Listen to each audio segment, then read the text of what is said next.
Gustavo Gonçalves. Certo? Bom, nós vamos, como tem acontecido a cada sessão, nós vamos submeter apenas os processos que foram destacados, ou um destaque de preferência, ou um destaque para a citação oral. O restante será ratificado por cada julgador ao final da sessão e, em seguida, publicado o resultado. Então, eu começo pelo processo número 3 da pauta do PJE. O processo 311... desculpe. Os senhores confirmam a ata da sessão passada? Pela aprovação. Pela aprovação, presidente. Pois não, obrigado. Pois não, voltando aqui, processo 311-0094-2024, uma remessa necessária, autora Ivone Brandão Barbosa, advogado André Luiz Ramos Ribeiro Cândido, recorridos, município de Maracanã e outros. Doutor André está presente? Doutor André, a decisão foi favorável à sua cliente. O senhor deseja ainda...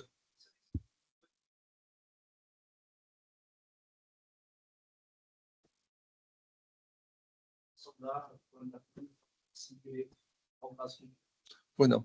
Então, eu vou proclamar o resultado. Reexame necessário, conhecido e desprovido. Em seguida, eu chamo o processo de número 109. É apenas um pedido de preferência. O processo 0055-239-56-2017. O embargo de declaração em apelação civil. Embargante Alucom Limitada. Advogada Magda Gomes de Matos, embargado município de Calcaia, da relatoria do desembargador Washington Bezerra. E, como é uma preferência, eu proclamo o resultado. Embargo de declaração conhecidos e acolhidos. Eu chamo o processo número 142 da pauta, de número 300-63097-2024. É um agravo interno em agravo de instrumento.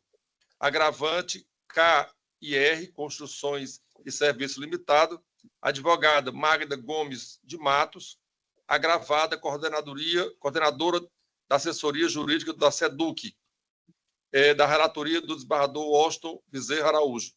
Doutora Magda está presente? Doutora Magda? É agravo interno? Eu já chamei, eu vou proclamar o resultado. Recurso conhecido e desprovido.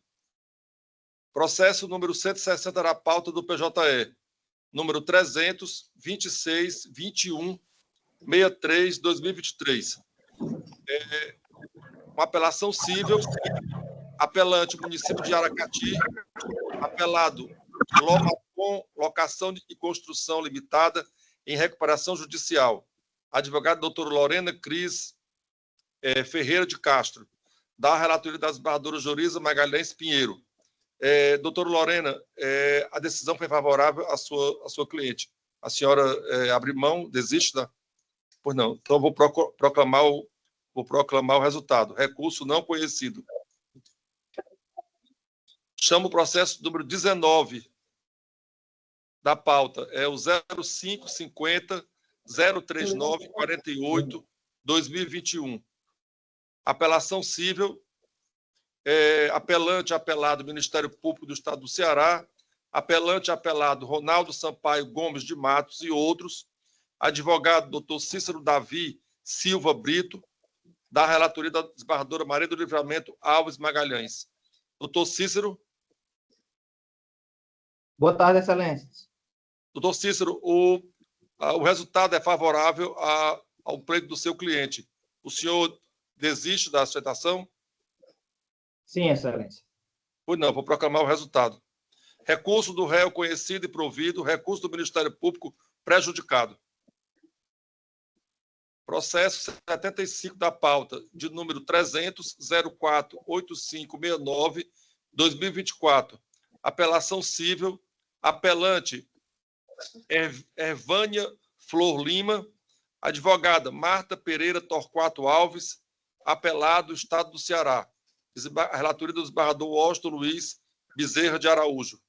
Doutora Marta, está presente? 75. Doutora Marta está presente? Não, doutora Marta Pereira, Torquato. Então, vou proclamar o resultado. Recurso conhecido e desprovido. Processo número 86, de número 300.015.755/2024. Apelação cível. Apelante Maria do Socorro Gonçalves Fonseca. Advogado Janildo Soares Moreira Fernandes. Apelado município de Independência, da relatoria da doutora Elizabeth Silva Pinheiro. Doutor Janildo, está presente? Estou sim, excelência. Doutor Janildo, o processo foi favorável à sua cliente. O senhor desiste da sustentação? Sim, doutor. Tranquilo. Pois não, então vou proclamar o resultado. Recurso conhecido e provido. Processo número 135 da pauta é o 300.001.4507. Apelação cível, remessa necessária. Apelante, município do Crato. Apelado Manuel Silvino Pereira Neto. Advogado Miguel Cândido da Silva Neto. Relator, desembargador Washington Luiz Bezerra de Araújo. Doutor Miguel Cândido, o senhor está na sala? Doutor Miguel Cândido da Silva Neto. Vou proclamar o resultado. Apelação e remessa necessária conhecidas. Recurso provido, sentença reformada. Processo número 150 na pauta, de número 343.92.68/2024. Apelação cível. Apelante Instituto Nacional de Seguro Social, INSS. Apelada Maria Celina Gomes do Nascimento. Advogado Bruno Gomes Sampaio. Relator, desembargador Washington Luiz. Doutor Bruno, o senhor está presente? Sim. Pois não. Doutor Bruno, o senhor tem 15 minutos. Ok. Excelentíssimos desembargadores, saúdo a todos, na pessoa do presidente, desembargador Luciano Lima. O caso, excelência, se trata de uma ação previdenciária por incapacidade. No caso, a assegurada Maria Celina Gomes do Nascimento formulou o pedido junto ao INSS e foi indeferido. Nós judicializamos a ação, foi feita realizada a perícia e constatou-se a incapacidade para o trabalho. A sentença foi no sentido de julgar procedente o pedido para conceder o benefício de auxílio por incapacidade temporária da requerente, desde a cessação indevida pelo INSS, convertendo em aposentadoria por invalidez, benefício por incapacidade permanente. No caso, excelência, o INSS pretende a reforma da decisão, argumentando que, requerendo, na verdade, que seja concedido apenas o benefício por incapacidade temporária. No entanto, nesse caso, a requerente é pessoa sem instrução, idosa, e, infelizmente, não tem como se recolocar no mercado de trabalho. O próprio laudo pericial noticia que a incapacidade que a acomete não é suscetível de reversão. E, portanto, o juízo compreendeu que, em razão das condições sociais da recorrida, aliás, não seria razoável deferir apenas o benefício por incapacidade temporária, considerando, inclusive, que ela é auxiliar de serviços gerais, não possui instrução técnica e, portanto, a reabilitação profissional fica difícil, considerando todas essas questões e, além disso, em razão do fato de a doença ser do trabalho, né? Então, somada a todas essas razões, o juízo julgou procedente o pedido e concedeu o benefício por incapacidade permanente, e é isso que a recorrida requer, de Vossas Excelências, que seja mantida a sentença para que o INSS seja condenado a implantar o benefício de incapacidade permanente, considerando as condições sociais da autora.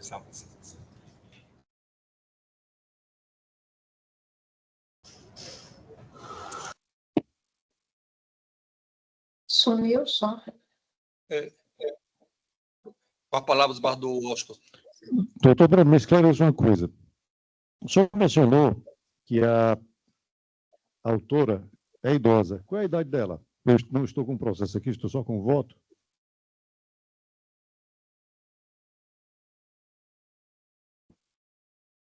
Doutor Bruno? Está ouvindo, doutor Bruno? Desculpa, estou ouvindo, é porque meu áudio estava desligado. Só um instante, sabe?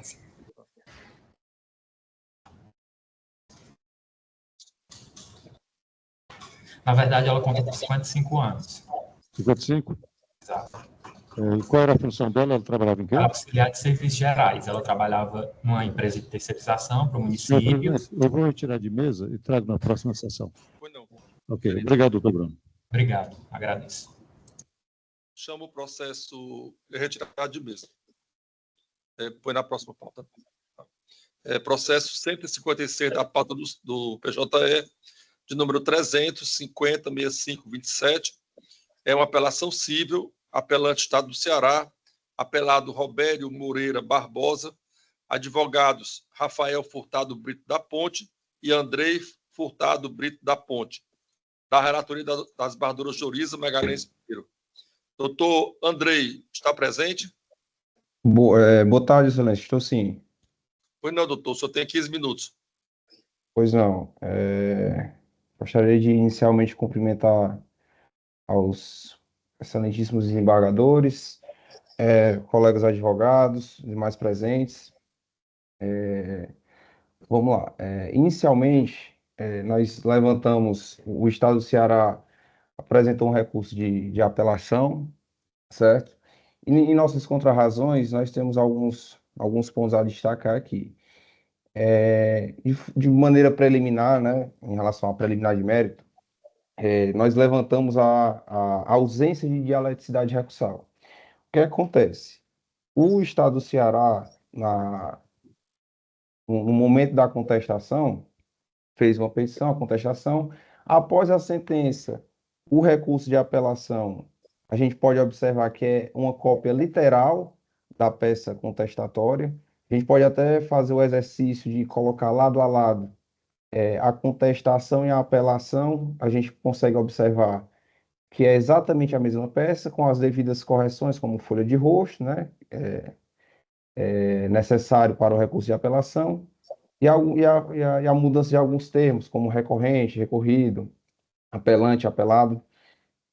Obviamente, é importante a gente destacar que o recurso ele não pode ser somente um simples pedido de reapreciação da matéria, né? É fundamental que a parte que está recorrendo ela apresente o erro em procedendo ou o erro em judicando, né? Para que se respeite justamente o princípio da dialeticidade recursal. Inclusive, Excelência, é importante destacar a súmula deste egrégio tribunal, súmula número 43, que prevê que não se conhece de recurso quando não é feita a exposição do direito e das razões do pedido da nova decisão, que é exatamente o caso em comento. A parte apelante, no caso do Estado do Ceará, não faz sequer qualquer menção à sentença atacada.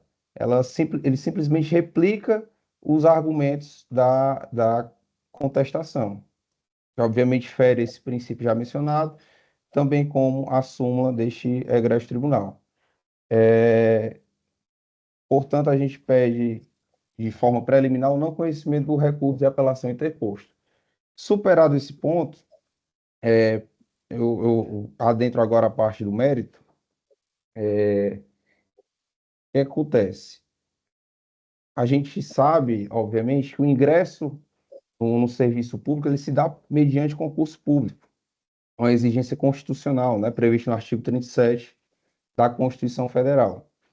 Acontece que a própria Constituição ela prevê exceções para o ingresso em concurso público, ou melhor, ingresso no serviço público, sem a prévia aprovação em concurso público, no caso dos cargos em comissão e os casos de contratação temporária, né? Previsto lá no artigo 37, inciso 9 da Constituição, que prevê: a lei estabelecerá os casos de contratação por tempo determinado para atender à necessidade temporária de excepcional interesse público. Ou seja, para ser válida essa contratação temporária, são necessários 3 requisitos: a existência de lei regulamentando os casos de contratação temporária, a necessidade temporária e o excepcional interesse público. No caso dos autos, se trata de um agente socioeducativo. Eu acho importante mencionar que este escritório ele patrocina outras causas de mesma matéria, é praticamente a mesma situação, certo? E nesses casos, a gente não observa a acumulação desses requisitos, né? Inicialmente, eu vou relembrar os requisitos que eu acabei de mencionar. Lei regulamentando os casos de contratação temporária. O Estado do Ceará, ele se baseava as contratações nas leis, nas leis complementares cearense de número 163, de 2016, 169, também de 2016, e 228, de 2020. O que acontece?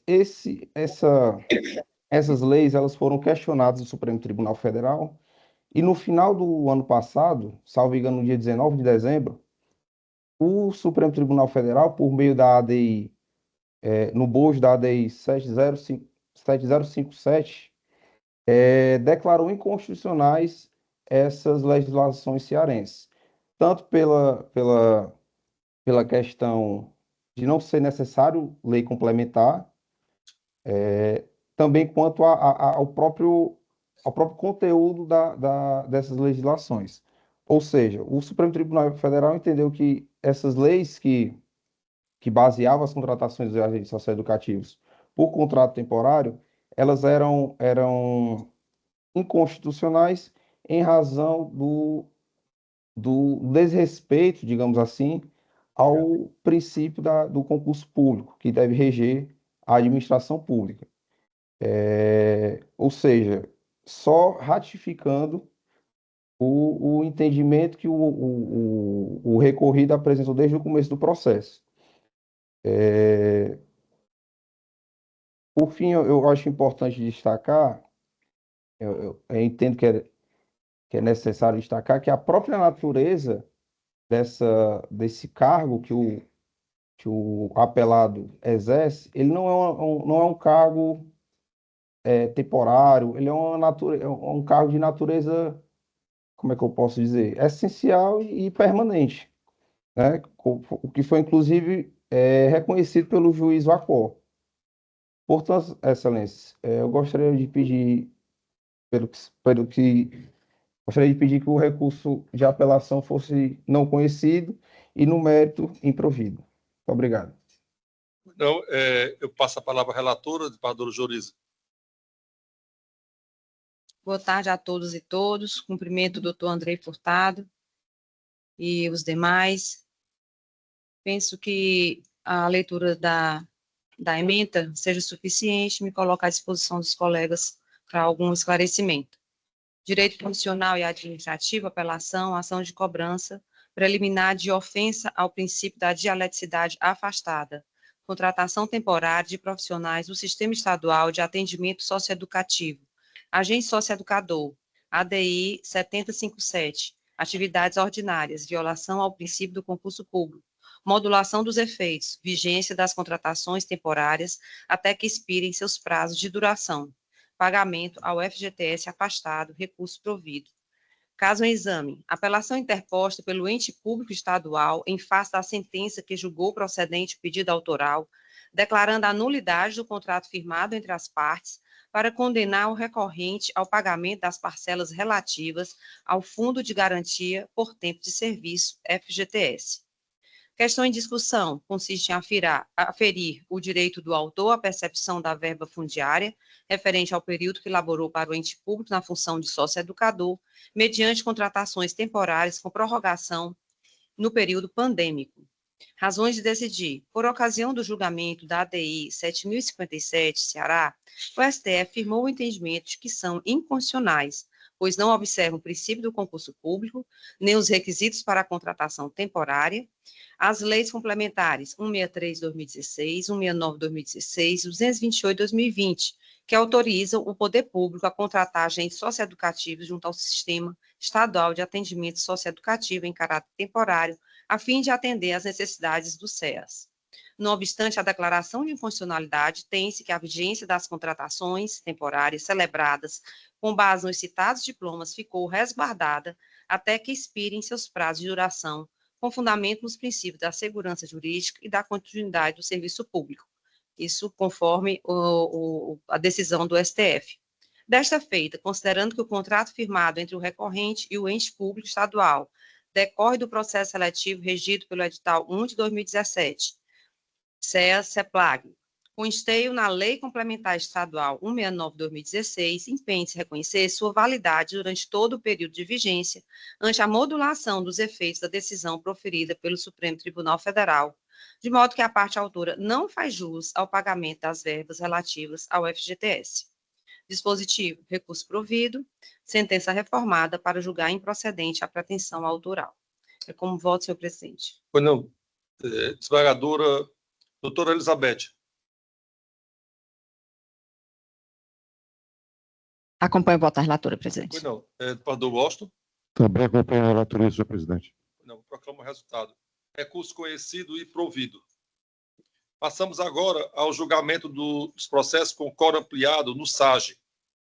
É o processo número 1 do SAGE. É uma apelação cível. A apelante é Ana Liz César de Abreu Zago. Representante legal Elidiana Adeodato de Abreu. Advogado Lucas Laurito Driguete. Apelado do município de Fortaleza e o estado do Ceará. Na sessão passada, a doutora Elizabeth apresentou um voto no sentido de conhecer do recurso da apelação e dar-lhe parcial provimento. Em seguida, o desembargador Washington e eu divergimos da relatora. Em face da divergência, foi remetido o processo para julgamento de quórum estendido, ficando designada a data de hoje para a continuidade do julgamento. E eu pergunto à relatora se a senhora quer se manifestar, se mantém o voto da senhora. Mantenho o voto, desembargador. Pois não. Desembargador Washington mantém o voto de divergência? Mantenho, sim. Acompanha a divergência? Mantenho, sim. Também mantenho a divergência. A desembargadora Livramento, como a senhora vota?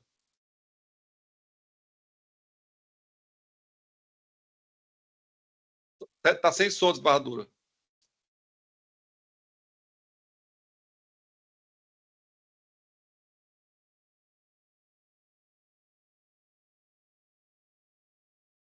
Está sem som, desembargadora. Não ouvi.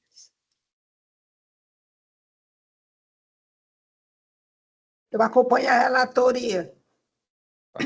Então, por maioria, prevalece... Desculpe, desembargadora Joriza. Eu acompanho a divergência. Pois não. Aí agora sim. Agora, por maioria, vence o voto divergente, que foi apresentado por mim, no sentido de conhecer e negar provimento ao recurso. E eu lavro o acordo. Julgamentos de quórum ampliado no PJE.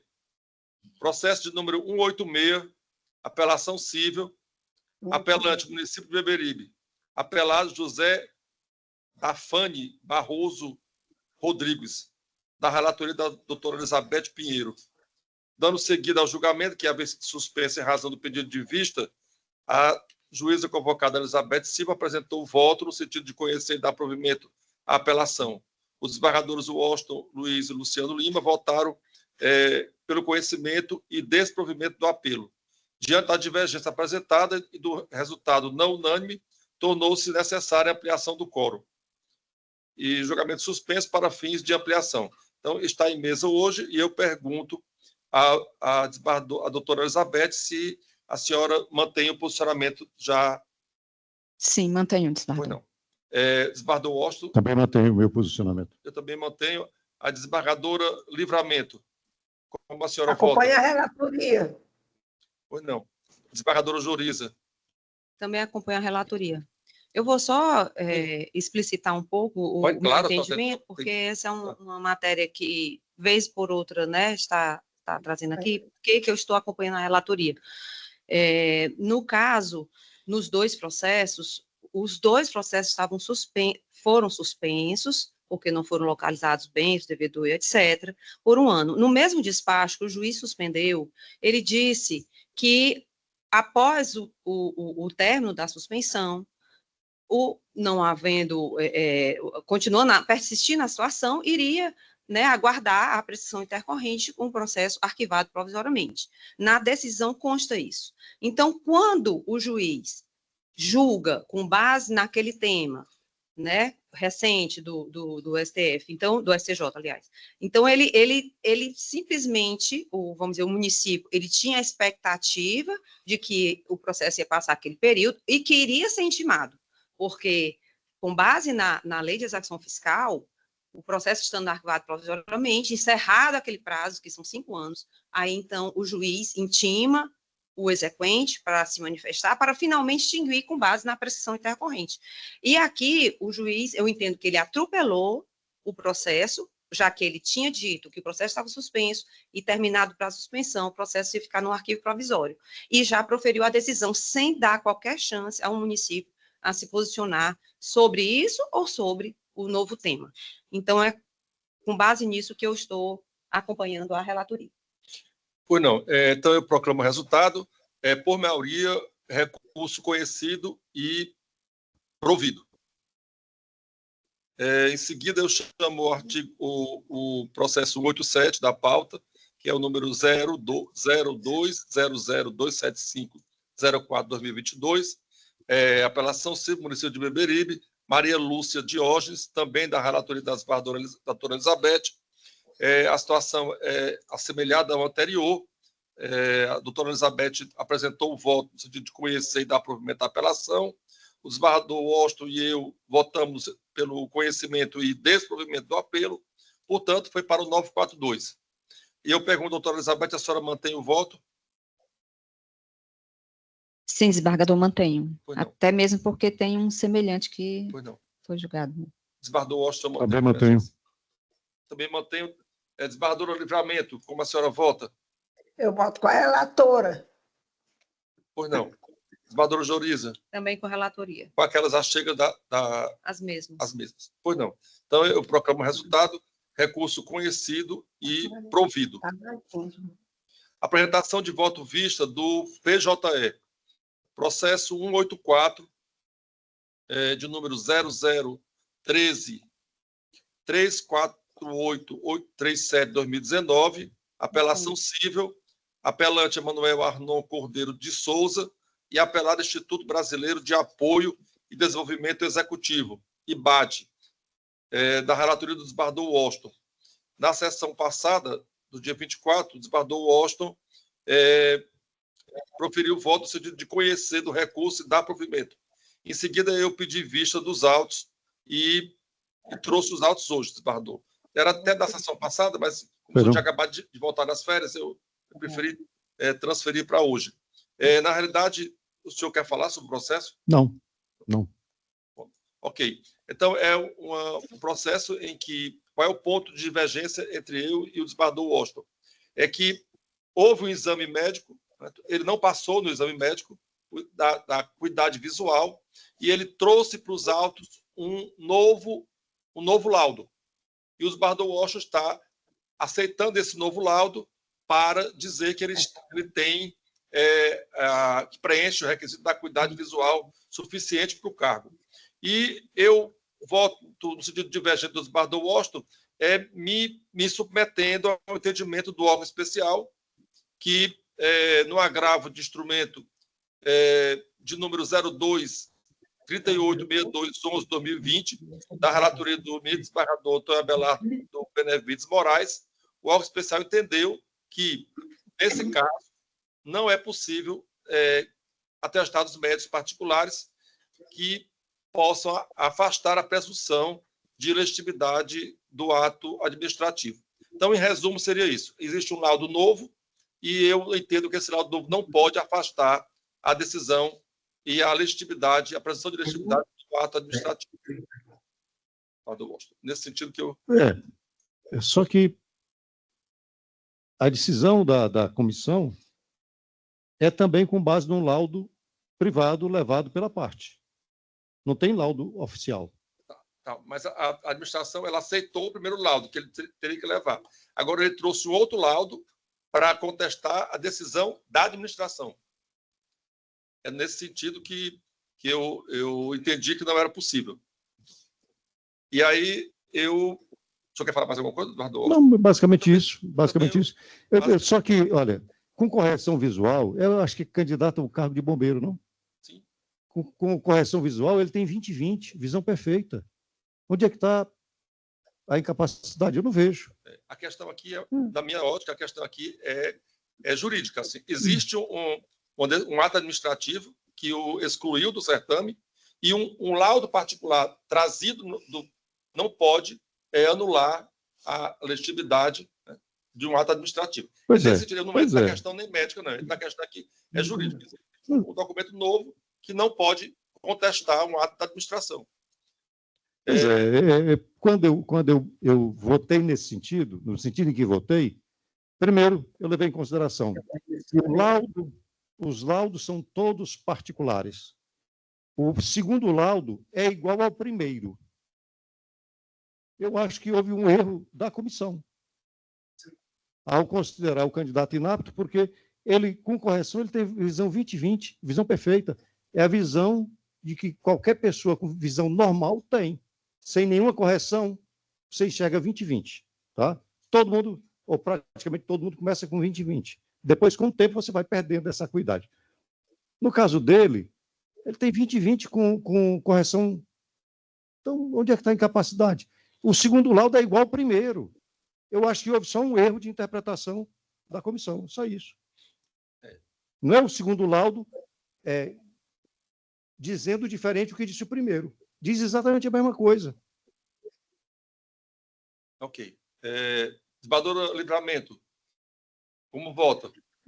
Presidente, eu voto com a relatoria, porque o edital no número 10.3 diz que o laudo é de responsabilidade do candidato. Pois não. Então, dada a divergência, nós vamos para o 942. Pois não. Processo número 188, de número 0206.592, 2022. Apelação civil, apelante Cícero Mateus Mota de Souza, Estado do Ceará e outro, da minha relatoria, na sessão do dia 31 de março, eu apresentei um voto no sentido de conhecer o recurso e negar-lhe provimento. Em seguida, a desembargadora Livramento pediu o visto dos autos para melhor exame da matéria, inclusive já juntou o voto dela aos autos. Nesse caso, eu vi o voto da desembargadora Livramento e eu vou pedir vista e trago na próxima sessão. Ok? Julgamento com voto divergente do PJE. Processo 167, de número 300.08.32.84/2023. Apelação civil, município de Beberibe, apelado Elton Braga Pereira, da desembargadora Elizabeth Silva Pinheiro, e eu apresentei um voto divergente. Desembargadora, ou doutora Elizabeth, Vossa Excelência teve condição de ver o voto divergente? Sim, desembargador, eu mantenho o meu voto. Desembargador Elizabeth. Desembargador Washington. Eu vou acompanhar a relatoria. Pois não. Então, vamos para o 942. Processo 168 da pauta é o 310.23.32. É uma apelação civil, município de Beberibe. Apelado Francisco Deusimar Mendes Machado, também da relatoria da doutora Elizabeth. Doutora Elizabeth, a senhora teve condição de ver o voto divergente?